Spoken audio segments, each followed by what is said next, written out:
자, 안녕하세요. 안녕하세요. 네, 여러분이 제일 싫어하는 보건행정을 담당하고 있는 김희영입니다. 자, 우리 수업 들어가기 전에 그동안에 어떤 문제들이 나왔는지 한번 보도록 하겠습니다. 자, 보시면 이것도 공개된 문제들만 제가 좀 통계 처리를 좀 한 건데요. 자, 보시면 일단 평균치가 가장 큰 게 조직 부분이죠. 조직 부분. 그래서 보건행정 조직은 워낙 범위가 넓다 보니까 이쪽의 문제가 많이 나올 수밖에 없고요. 한때는 8문제나 나왔었다 이렇게 생각하시면 되고, 물론 조금씩 분배가 되긴 합니다. 2020년 보면 3문제로 그래서 조금씩 분배가 되긴 하는구나 이렇게 놓으시면 되고, 이게 무슨 소리야. 보건행정 조직이 2개가 나왔네. 그러니까 보건행정 조직하고 인사 쪽이라고 보시면 돼요. 인사 쪽. 네, 이렇게 해서 알고 계시면 되고요.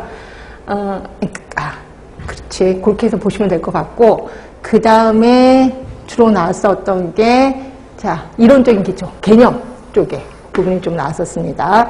그리고 인사 쪽, 그러니까 2개 합해서 그냥 조직. 그러니까 여기 조직에는 그냥 일반적인 조직도 있지만 보건에 관련된 조직도 같이 들어가. 그럼 거기에 보건소도 들어갈 거고 보건지소도 들어갈 거고. 그러다 보니까 당연히 많을 수밖에 없겠구나 라고 생각하시면 될 것 같고요.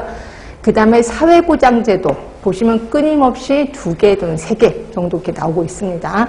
당연히 사회보장제도는 제가 맨날 말씀드리는 보건행정에서 거의 그 가장 핵심 부분이 사회보장제도다라고 얘기를 하고 있어요. 그래서 이 사회보장제도 같은 경우는 특히 좀 깊게 알아야 문제를 풀 수 있게끔 그런 식으로 나옵니다. 그래서 이것도 제가 좀 시간적 투자를 좀 할 겁니다.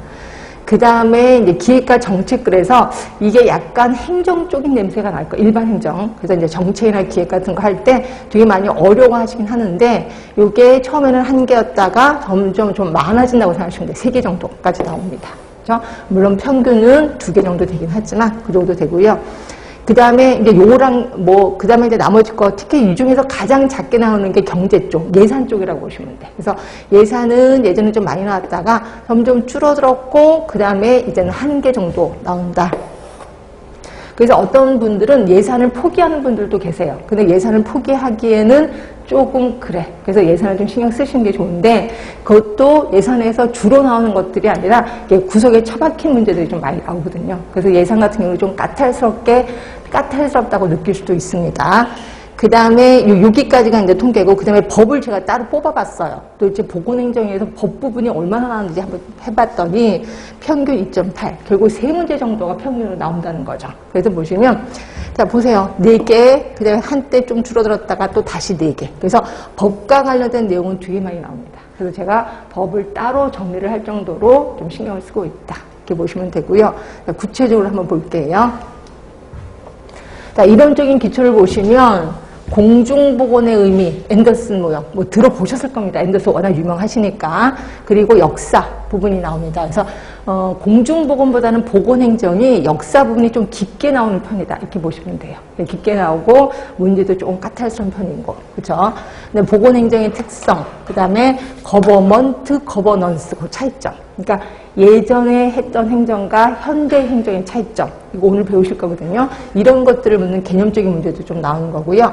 그 다음에 캐슬 콥이라는 사람도 이름도 들어보셨을 겁니다. 그 다음에 앤더슨은 곳곳에 나와요. 그래서 앤더슨의 우리 공중보건 사업의 3대 수단. 이거는 공중보건에서도 배우셨을 거예요. 이런 것들도 나오는 거고, 이론 같은 경우는 건강신념 모형. 이게 좀 많이 나오더라고요. 이게 건강신념 모형이.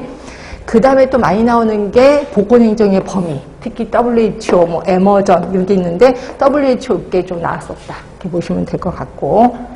자, 그 다음에 보건행정 조직. 아까 굉장히 많은 부분을 차지하는 곳이라고 얘기를 했습니다. 일단 호손실험서부터 그 다음에 조직의 원칙, 그 다음에 보시면 헐츠버그의 투여인 이론, 동기부여 이론, 맥그리거의 XY 다 들어보셨던 것들일 겁니다. 스와트 모형 있고, 그 다음에 이제 우리를 조금 많이 힘들어하는 게 보건복지부 쪽이에요. 그래서 보건복지부 소속 기관, 그다음에 소관 기금 이런 것들이 나오거든요. 그렇다고 해서 우리가 보건복지부 조직들을 다 외울 수는 없잖아. 그런데도 불구하고 그 조직도를 물어보는 문제들이 좀 나와서 이게 조금 힘들 것 같긴 해요. 포기하기도 그렇고. 그 다음에 당연히 알아야 될 거는 보건소의 조직이나 보건소의 기능 또는 보건의료인 이런 것들을 좀 당연히 알고 계시면 될 것 같고, 그 다음에 제가 이제 지금도 좀 궁금한 게 리더십 같은 경우가 좀 많이 나와야 되거든요. 근데 리더십이 그렇게 많이 나오진 않아요. 근데 이번에 리더십, 특히 변혁적 리더십이 좀 시험 문제 나왔다는 거고, 그거 외에는 조직이, 환경이 변화되니까 조직이 변화되잖아요. 그래서 그 조직 변화에 대해서 시험 문제가 좀 나왔었고, 내빈의 조직 변화, 또는 임시 특별 조직, 팀제 조직, 이런 특징에 대해서 물어보는 문제가 좀 나왔었습니다. 자, 보건의료 체계하면은 사회경제적 특성, 뭐 이거는 구구단 요소시효라고 제가 얘기했었던 거고, 그다음에 NHS인 국민보건서비스, 이거를 NHI하고 또 비교를 하는 그런 문제도 나왔고, 그거 외에 행위별 수가제, 포괄 수가제, 총괄 계약제, 야, 이런 것들이 좀 나왔구나. 그 다음에 의료기사의 종류는 끊임없이 물어보더라고요. 그래서 의료기사 종류 6종류는 그냥 외워야 되겠다는 생각도 들긴 합니다. 하여튼 이런 것들이 나왔고, 자, 사회보장제도 계속해서 들어가면 베버리지 원칙. 그러니까 이게 베버리지 원칙이 우리 책에 좀 길게